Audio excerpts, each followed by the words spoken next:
Skylab Houston, everybody around here has looked at the bird and it looks real good. Roger, roger. And you're being awaited by the USS Ticonderoga. And we're waiting to see you back here in Houston, too. All righty. You can relay to the Tycho. We've got their Fox Corpin and our hook is down. Roger that. This was Skylab on the final day of the first manned mission.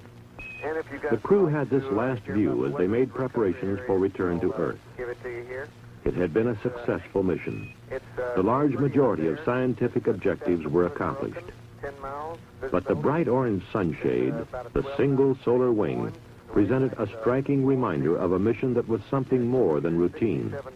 A mission that gave new meaning to the term manned spaceflight. T-minus 13, 12, 11, 10, 9, 8. We have ignition sequence has started. 6, 5, 4, 3, 2, 1, 0. And we have liftoff.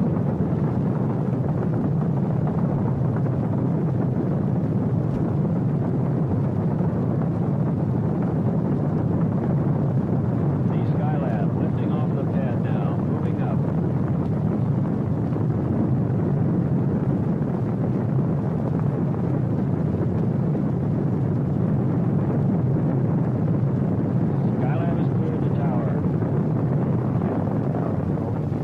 It was the afternoon of May 14, 1973, when the unmanned Skylab Saturn workshop was hurled aloft at Cape Kennedy, on the way to its assigned orbit 236 nautical miles in space.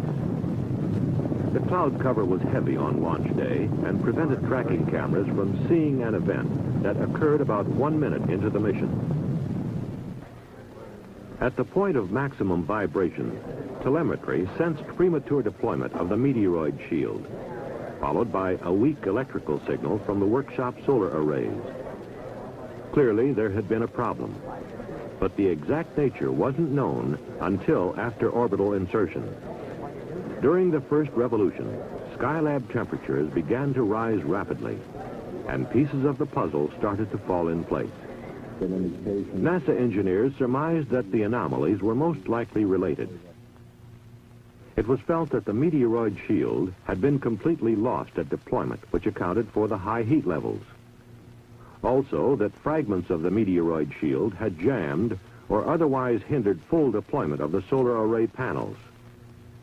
Failure of these panels, which were designed to furnish about half of Skylab's electrical power, meant that the total power burden would have to be borne by solar panels of the Apollo telescope mount.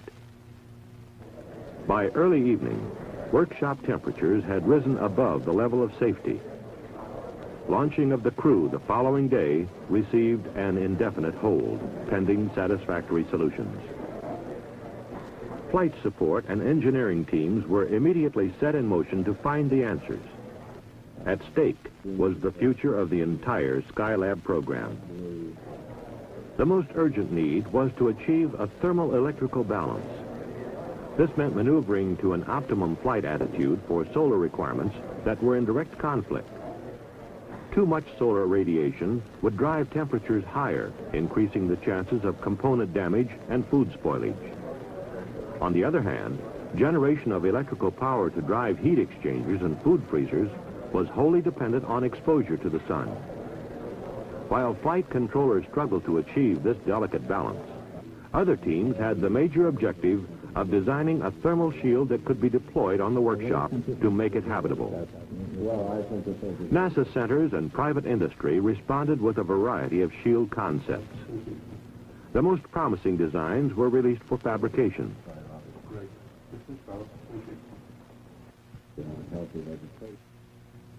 Finally, they were subjected to functional testing. By the fifth day of the mission, the choice had been narrowed to a model called the Parasol. It had good functional reliability, and the crew would be able to deploy it from inside the workshop through a scientific airlock. Another shield, the twin-pole sunshade, would also be carried on the mission as a backup. Here in the Skylab underwater simulator at the Marshall Space Flight Center, crews practiced extravehicular installation of the sunshade in conditions approximating 0G. As for the solar wings, simulation methods were mostly inconclusive. Little was known about the extent of wing damage at this point, and the crew could only speculate on how best to make them deploy. At mission control, solar orientation of the spacecraft had begun to yield positive results. Temperatures, still too high for habitation, were stabilized, and electrical power was sufficient for operating vital systems and equipment. Though still precarious, the situation had been checked. There was reason to believe it would remain stable until the astronauts' launch, now scheduled for May 25th, 10 days behind the original schedule. On the day before launch, the Parasol team raced the clock to deliver the flight article on time.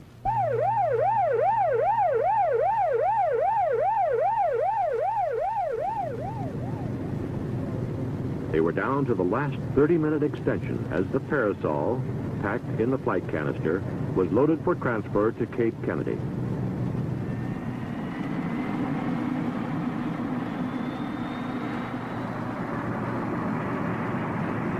In spite of the rigid schedule, hopes ran high that the Parasol would do the job. Attention now turned to the astronauts who would attempt to put it in place.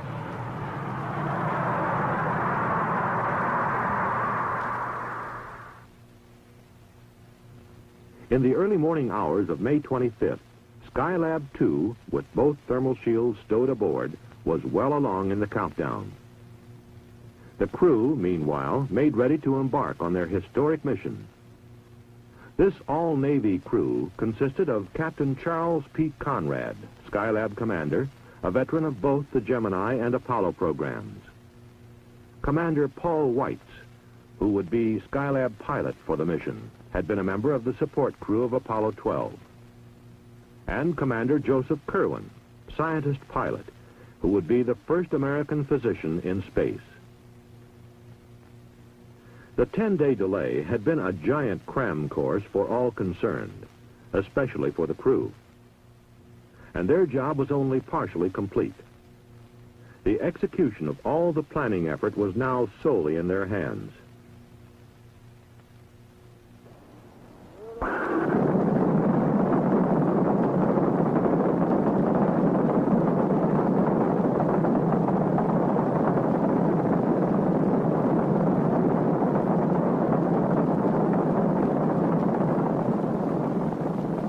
Following a smooth launch, Skylab 2 maneuvered to the proper flight path attitude for its initial downrange orbit. By mid-afternoon, the crew had overtaken the workshop. TV picture beginning to come in now to the control center. Skylab Houston, we're AOS at Guam for the next 10 minutes. Callie, the Skylab. We got her in daylight at 1.5 miles, 29 feet per second. Roger, Pete, copy. They effected rendezvous and performed a fly-around to assess the damage. Most predictions were confirmed. Okay, Houston, the meteoroid shield area is solid gold. Roger, copy. Your brief description is his suspected solar wing 1 and 2, right? No, 2 is gone. Completely off the bird. Solar wing 1 is in fact partially deployed, and the reason that you've got different readings, not symmetric between your 3 solar panels, is there's a bulge of meteorite shield underneath it in the middle, and it looks to be holding it down. Roger, copy. Okay, Houston, it looks like the meteorite shield at the upper vent panel on the SAS wing has wrapped around it just slightly. Where are we? Now, my guess is that our easiest thing to do is just go to the end and try and deploy it. Roger, Pete, from which side of the SAS is the meteoroid shield slightly wrapped around? Is it on the side of the main tunnel? Before docking, the crew attempted to free the wing. The other side, Dick. Although the try was unsuccessful, the TV pictures seen here proved invaluable in devising the technique that ultimately worked. Following a night's sleep in the command module, the crew spent the morning of Saturday, the 26th, activating and checking systems in the multiple docking adapter and airlock module.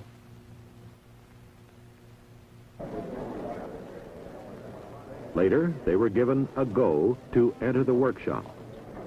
So we are progressing slow but sure, and everything so far is working. By late afternoon, the canister was positioned in the scientific airlock, ready for parasol extension. Okay, Pete, we had a little drop out there, some noise. Could you tell us what step you're on? We're about to put rod delta on.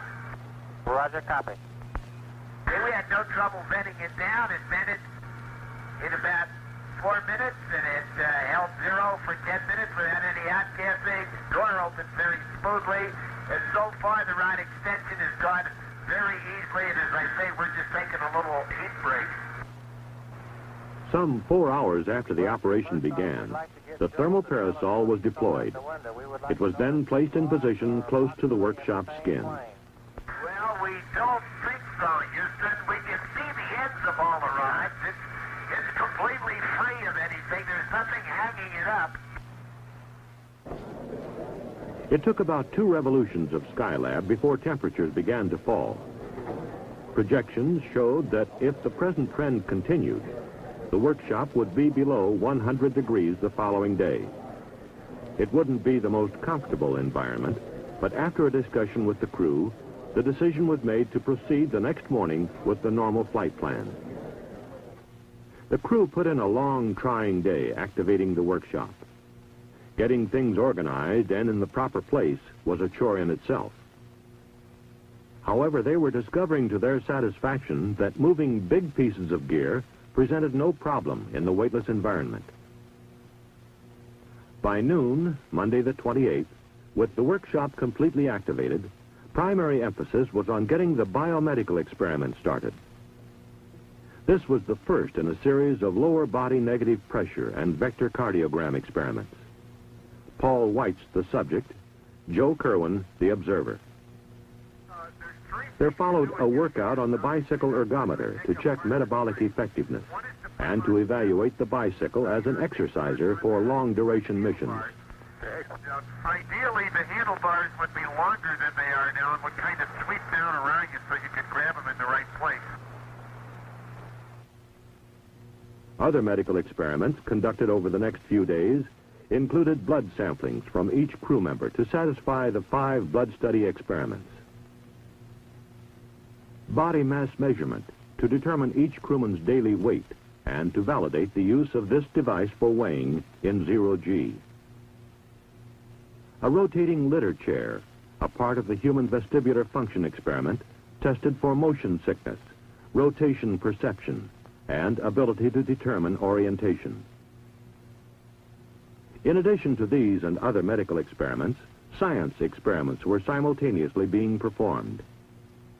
Here, Pete Conrad operates the Apollo telescope mount control and display panel in preparation for the solar physics studies. In subsequent operations, data such as this active region of the sun was recorded by the telescope. Clear sound, but it's pretty clobbered where we're You ready to start? Got a tape motion light. The Earth resources experiments also got underway after activation of the 6 remote sensing systems. Mark, S-192, I got a ready light. We just came out from over the clouds. How about that? Auto sequence start on 90 and ETC, Joe. From a broad field of view provided by this large space platform, the systems began photographing selected portions of the Earth's surface in the visible and near-infrared spectral regions.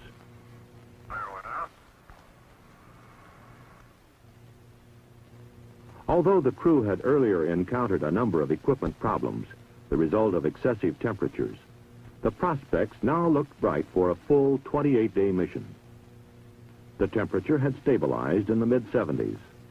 The food was good, and so was morale. And up to now, the 4,700 watts of available power appeared to be adequate as long as high-load experiments were staggered. However, by the 5th day, some of the storage batteries had begun to perform in a degraded manner.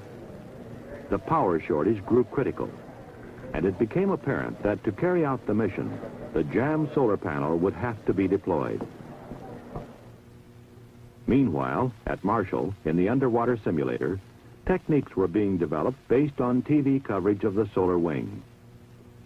Using only tools and equipment like those aboard Skylab, the backup crew developed a set of procedures they felt would do the job.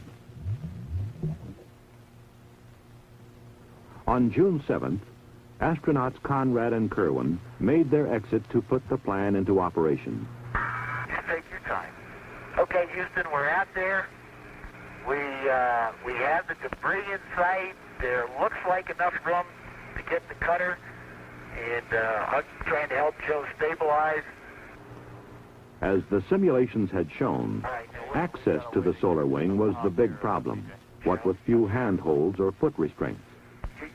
It was solved by joining pole sections of the twin-pole sunshade, anchoring it by hooking a pair of cutters onto the strap that held the wing. Thus, a temporary handrail was fashioned that allowed Pete Conrad access to the solar wing, where he attached a tether. The cutters then severed the strap, and the tether was pulled taut to free the wing actuator.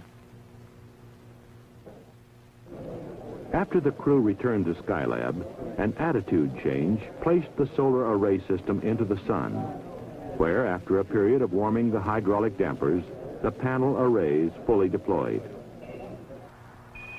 Within hours, the electrical power surged to almost double the previous level. It meant that the power management scheme could be abandoned, and the original flight plan could be resumed. In the days that followed, the nagging problems that had plagued the astronauts from the start began to resolve. The mission began to sound much more routine, more like a normal working day. Experiments were coming off like clockwork, and a wealth of scientific data was being gathered. Experiments such as this one in materials processing.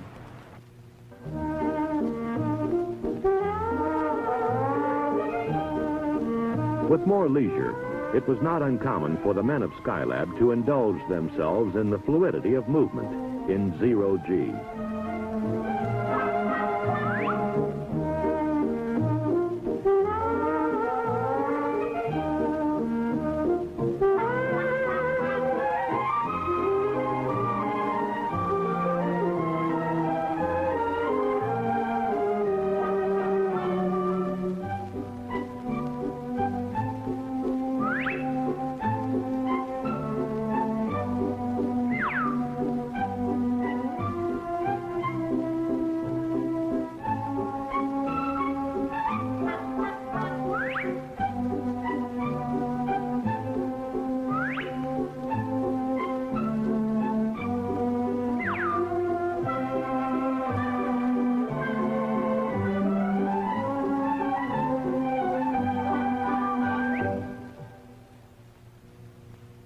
The weightless condition also simplified sleep accommodations.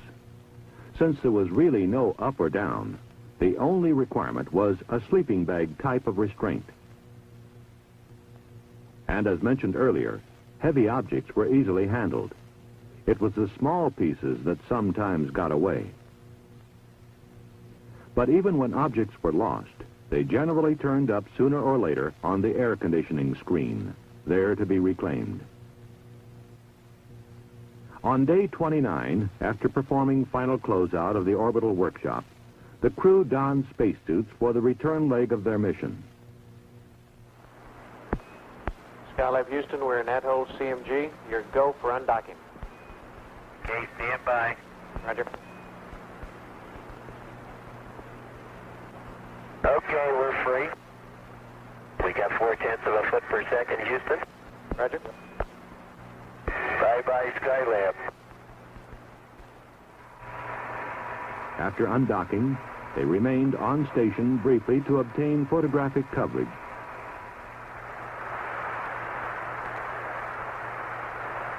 Following deorbit, the command module, its heat shield trailing a fiery plume, re-entered the atmosphere. For the first time in about a month, the crew experienced the forces of gravity. Ticonderoga standing by for sonic boom now. Skylab Houston through Orion 1. How do you read? Actually, we read you loud and clear, Houston. Everything's okay. We're out of 40,000.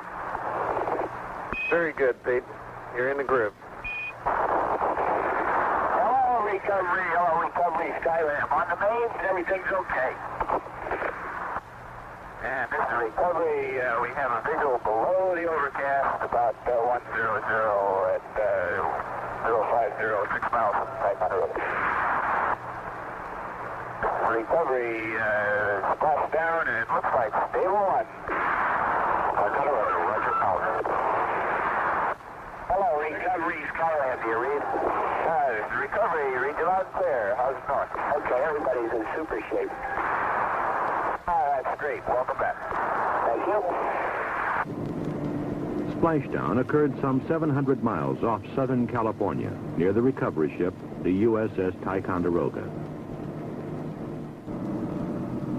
After retrieval and positioning on the flight deck, the command module hatch was opened. One by one, the crewmen stepped forth unassisted, seemingly undaunted by their return to normal gravity. They accommodated to normal activity within several hours.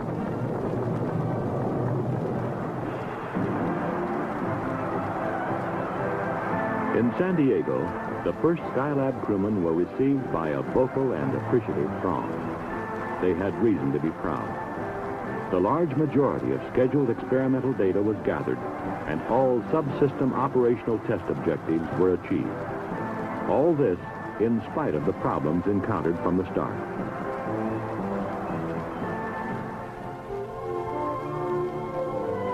Problems that in the final analysis required the presence of man to reason, to decide, to execute solutions as only he can.